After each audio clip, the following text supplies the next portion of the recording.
we have a video acceptance, and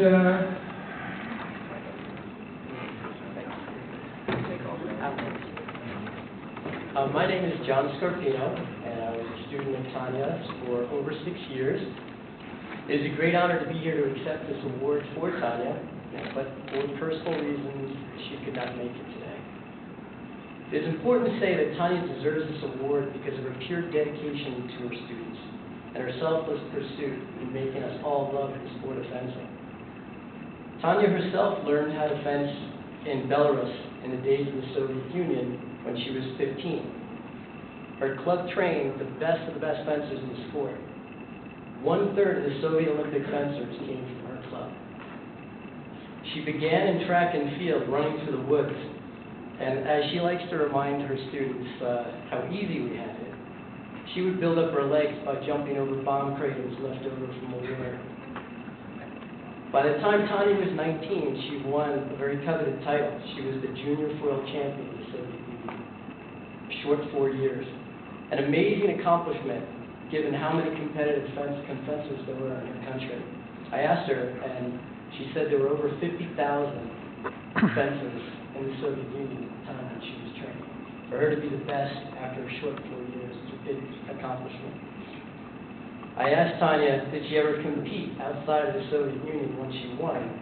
And she said, they wouldn't let me go anywhere since I was such a free spirit and a rebel. She said that they would have to send 5 KGB agents with me wherever I went. Tanya married an American. His name was George Adamovich, and she came to this country in 1968. After a month of not fencing, her husband introduced her to Michelle Abreu at the Fencers Club and urged her to compete. She proceeded to win many national titles and then fenced for the United States in the 72 Olympics in Munich. When she asked me to go to the Nationals and to make a speech in her name, I was very excited. I told her that I really wanted her to come with me, but for personal reasons, she couldn't make it. She added, besides, no one knows me anymore, and my students, they are so old. Ouch. Old or not, Tanya's students have gone far in fencing in the past 40 years. The roster is long, but here are a few examples. Mikhail Sankova, a 3-time Olympian and the only male to win 4 NCAA championships back-to-back.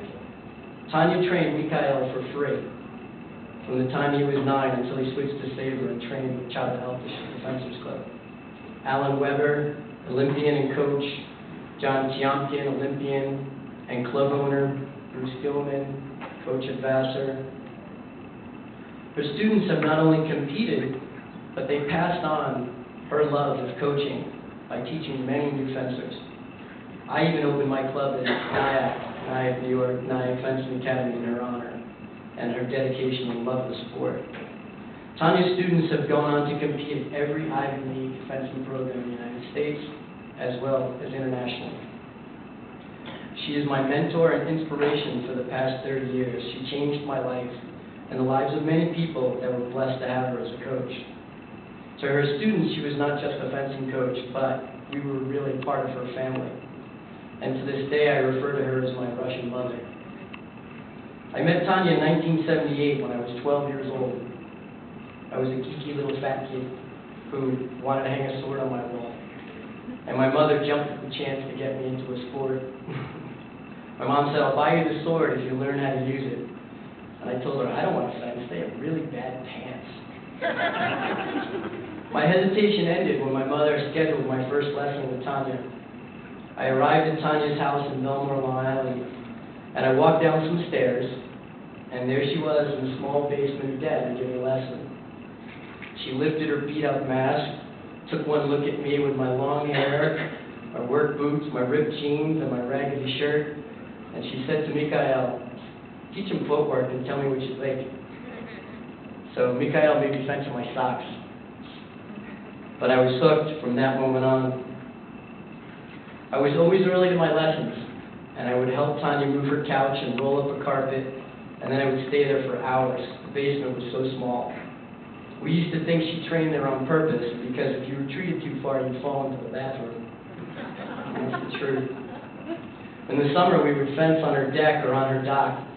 Tanya's house was on an inlet, and when people would see us, they would stop their boats and wave and watch us fence.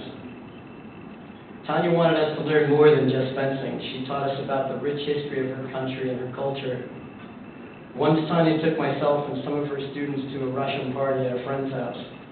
She told us we were going to eat something amazing and delicious. It was boiled tongue. I ate it, never wanted to let her down.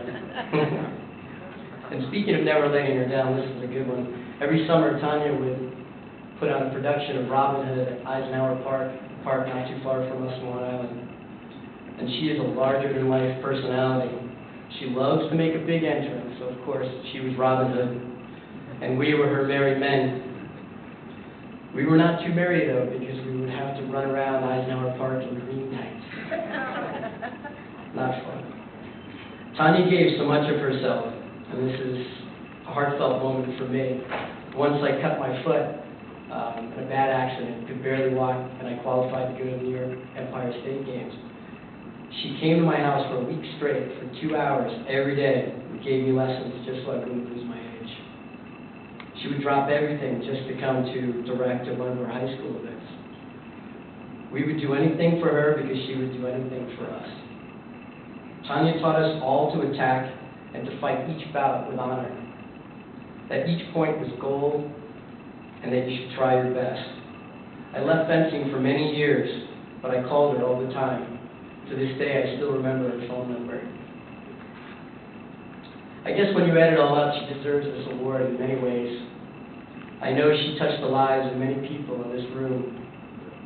I hope that my club can continue in the tradition of her style of coaching, and that her legacy will carry on for the years to come. And I accept this award in her name. Thank you.